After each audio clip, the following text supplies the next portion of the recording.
Many people are familiar with these A-perms just being this commutator, and obviously the inverse, which is where these two match. Yeah.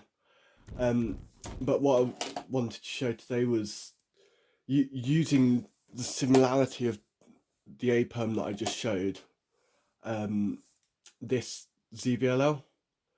So it's this CLL case with this block here, and you've got a small block here, but really you only need to know this and that you're moving these three corners around. So again, it's going to be another commutator, and it's this. So let me set it up again.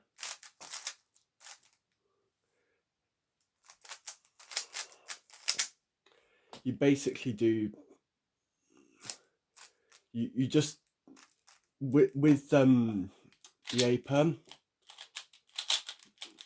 you're literally going straight into it.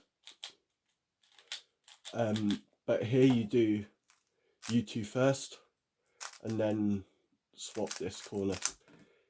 So it's quite a nice one to know, and if you ever come across the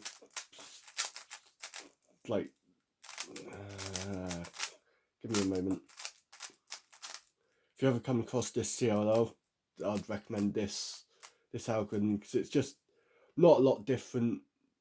When you see me execute it fast, you won't really understand, but it's the difference between the A-perm and this. But all it is here we're just rotating this piece.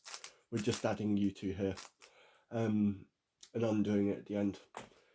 So yeah, I've got another video coming probably Monday, I reckon.